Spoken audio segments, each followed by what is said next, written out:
Assalamualaikum warahmatullahi wabarakatuh. Perkenalkan, nama saya Rahmayanti. Nama saya Meta Priscilla Dewi. Kami dari kelompok 7 akan mempresentasikan tentang konsep dan teori belajar. Terima kasih kepada Ibu Citra Karisma Islami MPD yang telah memberikan kami waktu untuk memaparkan materi pada kali ini. Baik, langsung saja kepada pemaparan materi mengenai konsep dan teori belajar. Pengertian belajar. Dalam Kamus Umum Bahasa Indonesia, belajar adalah suatu usaha untuk memperoleh kepandaian atau ilmu. Sedangkan menurut Arthur, yang dinamakan belajar adalah perubahan tingkah laku melalui pengalaman dan latihan, atau learning is the modification of behavior through experience and training. Yang selanjutnya, faktor-faktor yang mempengaruhi belajar. Yang pertama, faktor internal atau faktor dari dalam diri anak, yakni keadaan jasmani dan rohani. Faktor internal ini terdiri dari dua aspek. Aspek yang pertama yaitu aspek fisiologis. Aspek fisiologis meliputi hal-hal yang bersifat jasmania. Aspek fisiologis ini mempengaruhi semangat dan intensitas anak mengikuti pelajaran. Yang kedua, aspek psikologis. Aspek psikologis meliputi hal-hal yang bersifat rohaniah.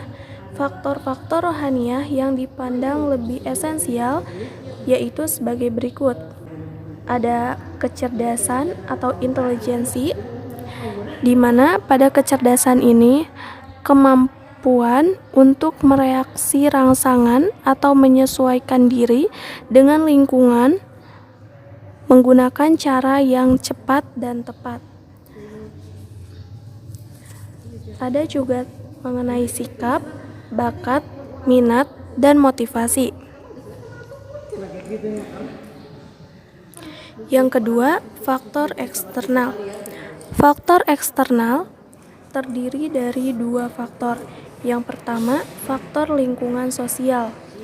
Faktor lingkungan sosial meliputi lingkungan keluarga, lingkungan sekolah, dan lingkungan masyarakat. Yang kedua, faktor lingkungan non-sosial, yaitu lingkungan alamiah, faktor instrumental, dan faktor materi pelajaran. Faktor lingkungan sosial ini dipengaruhi oleh keadaan alam, perangkat yang digunakan dalam pembelajaran untuk menunjang anak tersebut dalam belajar dan juga materi pelajaran yang disampaikan dan diterima oleh anak. Yang selanjutnya, prinsip-prinsip belajar. Yang pertama, prinsip kesiapan. Pada prinsip kesiapan ini ditekankan pada bagaimana atau sudah sejauh mana kesiapan individu itu untuk mengikuti pembelajaran atau belajar. Yang kedua, prinsip motivasi. Prinsip motivasi ini bertujuan untuk suatu proses yang terarah, sehingga pada kegiatan pembelajaran itu setiap individu dapat mengikutinya dan lebih terarah. Yang ketiga, prinsip persepsi dan keaktifan.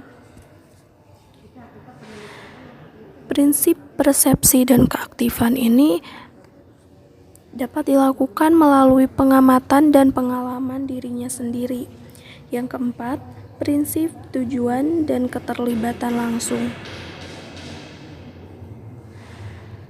Prinsip tujuan dan keterlibatan langsung ini bertujuan agar peserta didik merasa penting dan berharga sehingga dia dapat menikmati pembelajarannya atau mengikuti pelajaran dengan baik. Yang kelima, prinsip perbedaan individual. Dan yang keenam, prinsip transfer, retensi, dan tantangan. Di mana pada prinsip transfer, retensi, dan tantangan ini, peserta didik akan bersungguh-sungguh dalam menemukan masalahnya terlebih dahulu, dan peserta didik juga akan menemukan jalan keluarnya sendiri. Yang ketujuh, prinsip belajar kognitif. Yang kedelapan, prinsip belajar afektif. Yang kesembilan, prinsip belajar psikomotor. Yang kesepuluh, prinsip pengulangan, balikan, penguatan, dan evaluasi. Di mana pada prinsip pengulangan, balikan, penguatan, dan evaluasi ini untuk mengulang kembali dan menekankan kembali apa yang sudah dipelajari.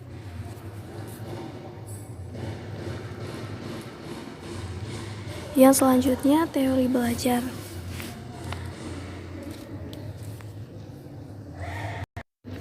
Teori belajar terdiri dari 4 teori. Yang pertama, teori belajar behaviorisme. Teori belajar behaviorisme merupakan suatu keyakinan bahwa pembelajaran terjadi melalui hubungan stimulus atau rangsangan dan respon atau respons. Prinsip-prinsip dalam teori behavioristik yaitu yang pertama, objek psikologi adalah tingkah laku. Yang kedua, semua bentuk tingkah laku dikembalikan pada refleks. Yang ketiga, mementingkan pembentukan kebiasaan. Yang keempat, perilaku nyata dan terukur memiliki makna tersendiri. Dan yang kelima, aspek mental dan kesadaran yang tidak memiliki bentuk fisik harus dihindari. Yang kedua, teori belajar kognitif, di mana belajar yang dilakukan individu adalah hasil interaksi mentalnya dengan lingkungan sekitar, sehingga menghasilkan perubahan pengetahuan atau tingkah laku. Adapun karakteristik teori belajar kognitif yaitu yang pertama, belajar adalah proses mental bukan behavioral. 2. Siswa aktif sebagai penyalur. 3. Siswa belajar secara individu dengan pola deduktif dan induktif. 4. Intrinsic motivation sehingga tidak perlu stimulus. 5. Siswa sebagai pelaku untuk menuntun penemuan. 6. Guru memfasilitasi terjadinya proses insting. Yang ketiga, teori belajar konstruktivisme, yaitu teori pendidikan yang mengedepankan peningkatan perkembangan logika dan konseptual pembelajaran. Prinsip-prinsip teori belajar konstruktivistik adalah 1. Pengetahuan dibangun oleh siswa sendiri. 2. Pengetahuan tidak dapat dipindahkan dari guru ke murid kecuali hanya dengan keaktifan murid sendiri untuk menalar. 3. Murid aktif mengkonstruksi secara terus-menerus sehingga selalu terjadi perubahan konsep ilmiah. 4. Guru sekedar membantu menyediakan saran dan situasi agar proses konstruksi belajar lancar. 5. Menghadapi masalah yang relevan dengan siswa. 6. Struktur pembelajaran seputar konsep utama pentingnya sebuah pertanyaan. 7. Mencari dan menilai pendapat siswa. 8. Menyesuaikan kurikulum untuk menanggapi anggapan siswa. Yang keempat, teori belajar humanistik, di mana proses belajar harus dimulai dan ditunjukkan untuk kepentingan memanusiakan manusia itu sendiri. Adapun prinsip-prinsipnya, yang pertama, manusia mempunyai belajar alami.